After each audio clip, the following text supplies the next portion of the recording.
Hello friends, welcome back to my channel. देखिए, आज physics का पेपर था फर्स्ट सेमेस्टर का, बैक वालों का भी और रेगुलर पेपर भी था। तो पेपर अगर हम देखें तो बहुत ही आसान आया था पेपर, है ना।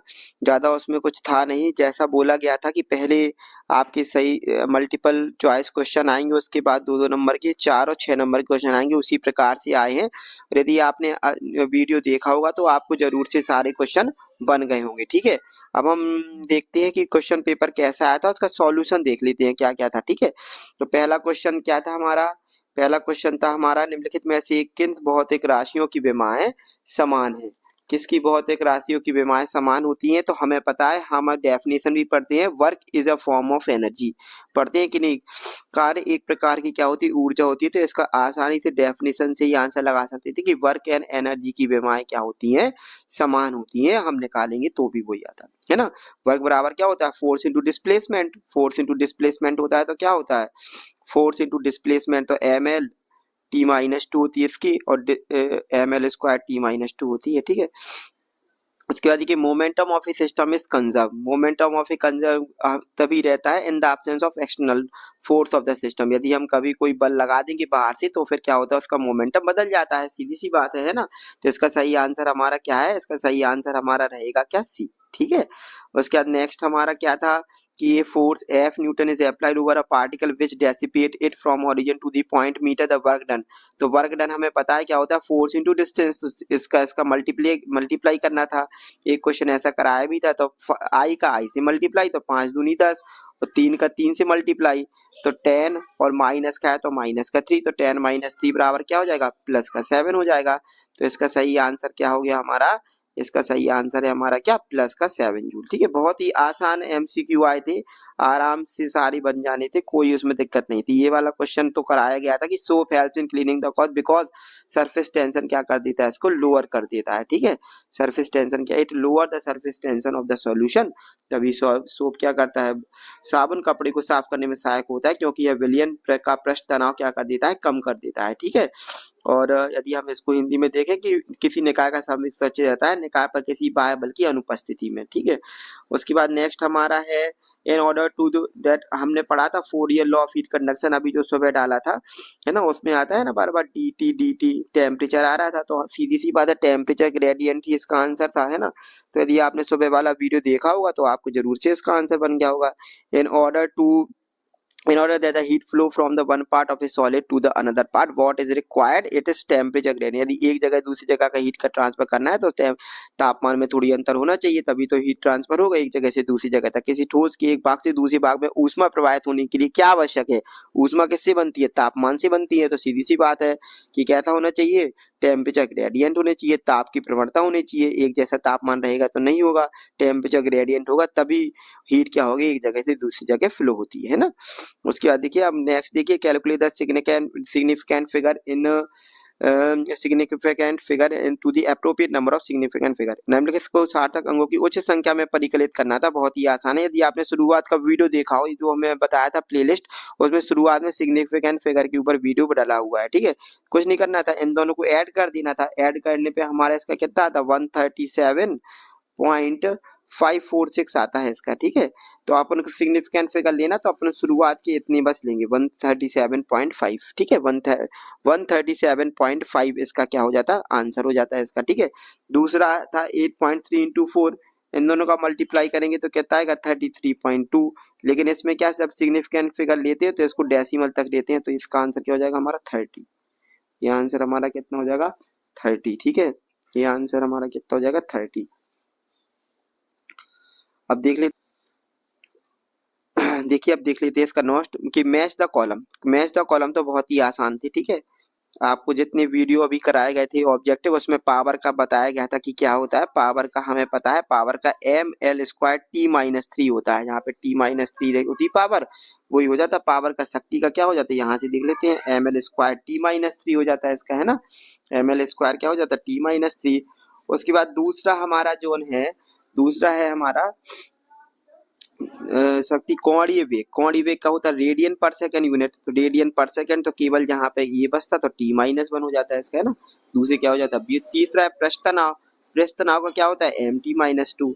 ठीक है, बताया भी था, जो वीडियो डाला था उसमें mt-2 होता है इसका, तो ml0 t-2। बल आघूर्ण का क्या होता है ml स्क्वायर ml2 t-2, ठीक है। बल आघूर्ण क्या होता है फोर्स इंटू डिस्टेंस, ठीक है, तो इसी से निकालना था, तो ये बहुत आसान था। उसके बाद ये एक physical quantity is p equal to the percentage error of the measurement in ABC are 2%, 4%, 6%, 4% 6%, then calculate percentage error in P।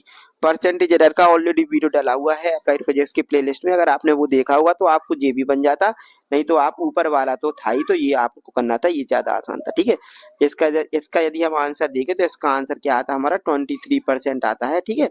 कुछ नहीं करना है इसमें, 2 × 2 इसका इसमें मल्टीप्लाई जो है 5/2 × 6 है ना, 1/2 × 4 और 1/3 × 6 करते तो हमारा आंसर कितना आता है 23% आता है। ये भी आसान था, लेकिन ऊपर वाला ज्यादा आसान था, तो इसलिए आपको ये वाला करना था, ठीक है।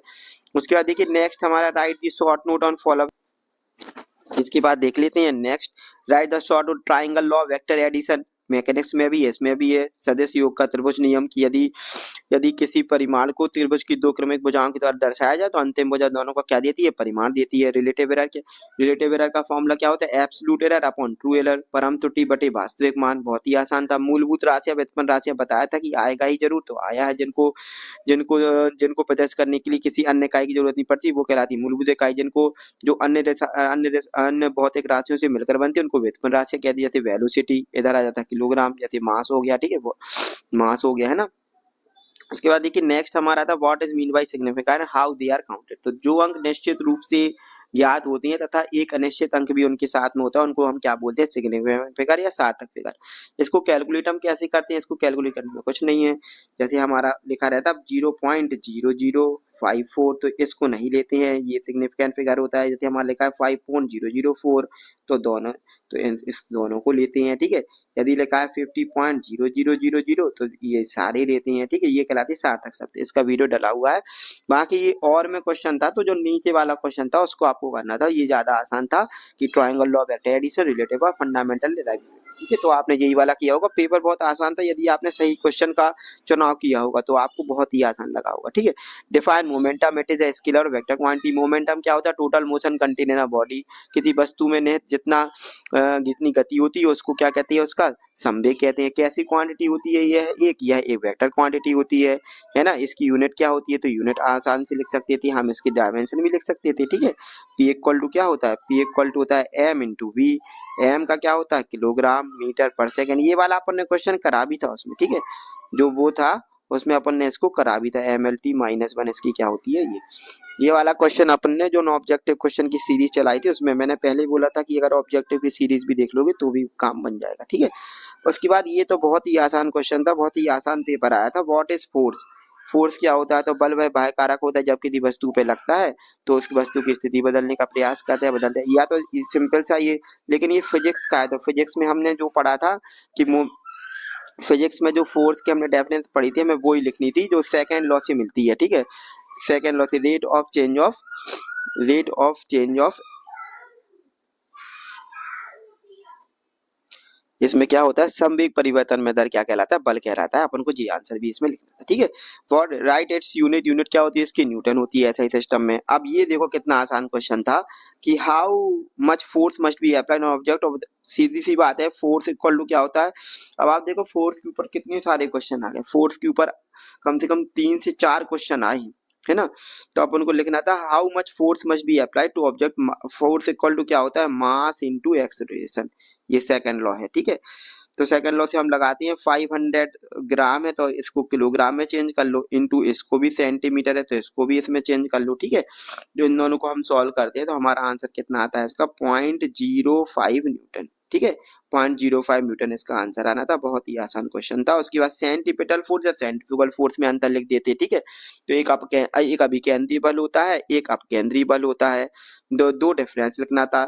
जब यह देखो, जब किसी वस्तु को चारों तरफ घुमाया जाता है जो केंद्र की ओर बल लगता है वो कौन सा कहलाता है, हमारा अभिकेंद्रीय बल सेंट्रीपिटल। और जो बाहर की तरफ लगता है वो सेंट्रीफ्यूगल फोर्स कहलाता है। लेकिन ये क्या होता है, यह एक आभासीय बल होता है। ये कैसा बल होता है, ठीक है। तो अब केंद्रीय बल कहाँ लगता है? केंद्र के अंदर, वस्तु के अंदर केंद्र की ओर लगता है, ये केंद्र के बाहर लगता है। ये एक रियल बल, रियल फोर्स होता है। दूसरा वो क्या होता है? एक आभासी बल होता है। अपन को ये लिखना था। Linear velocity, angular velocity, derive relationship between them, ये आपको कराया गया था। v इक्वल टू क्या होता है? Are omega. वीडियो देखा होगा तो बन जाएगा, ठीक है। वीडियो ही सब कुछ है, वीडियो सीधे क्लिक बन जाएगा। State law of limiting friction mechanics में भी आया था, मैंने बोला था इसमें भी आएगा, इसमें भी आया है, ठीक है। और कैसे फ्रिक्शन को रिड्यूस करते हैं, बाकी जो इंपॉर्टेंट टॉपिक की वीडियो डाला था उसमें तो सारा पेपर ही आ गया, ठीक है। Filling the blanks for 1 horse power बराबर कितने होते हैं? 740 वाट। आपको जो क्वेश्चन कराया गया था बहुत ही आसान था। 1 किलो वाट आवर में कितने जूल होते हैं? तो कितने जूल होती हैं? 3.6 into 10 to the power 6 joule होती है, ठीक है। Derive the formula for the kinetic energy, बहुत ही आसान था। काइनेटिक एनर्जी का फॉर्मूला डिराइव करना होता क्या है? ये देख लो, काइनेटिक एनर्जी इक्वल टू होता है हाफ mv², ठीक है।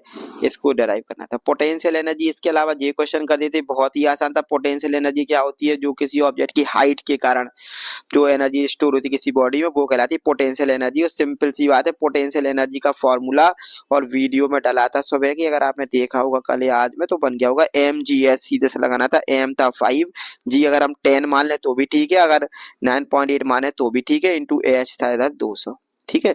तो इसका आंसर 5 दूनी 10, कम से कम कितना जाता है इसका? 10,000, तो कुछ 10,000 कुछ आता है इसका, या फिर वैसा करेंगे तो 9810 जूल आता है, ठीक है।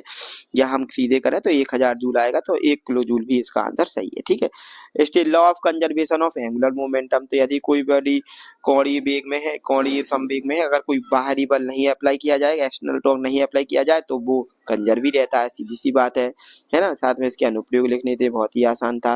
Derive the define the moment of inertia of the body. Moment of inertia, moment of inertia of the body क्या होता है? जो घूर्णन गति का, जो अभी कोई वस्तु रोटेशन में होती है, घूर्णन में होती है, तो जो उस घूर्णन का विरोध करती है, वो हमारा क्या कहलाता है? Moment of inertia. क्योंकि बॉडी क्या, अगर घूम रही है तो घूमता ही रहना चाहती है ना। तो जो उसका विरोध करती है बॉडी जब अपने मन से, तो उसको हम क्या कहते हैं? मोमेंट ऑफ इनर्शिया, है ना।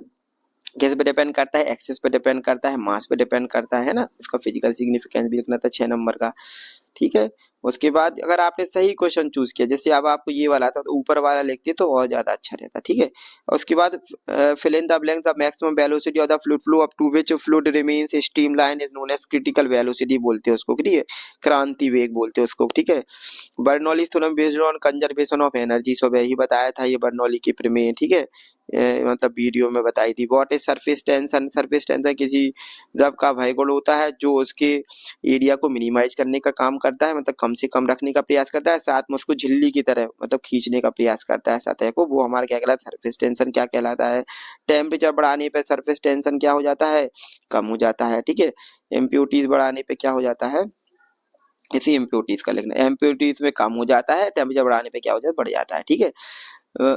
उसके बाद नेक्स्ट हमारा क्या है? Stokes law. स्टोक्स लॉ तो बहुत ही आसान है, हमने बताया भी था कि स्टोक्स लॉ जरूर आएगा। 6 पाई ईटा आरबी, कुछ नहीं करना था, जो वैल्यू दी गई स्टोक्स लॉ लिखने के बाद इन तीनों को मल्टीप्लाई करके, चारों को मल्टीप्लाई करके लिखना था।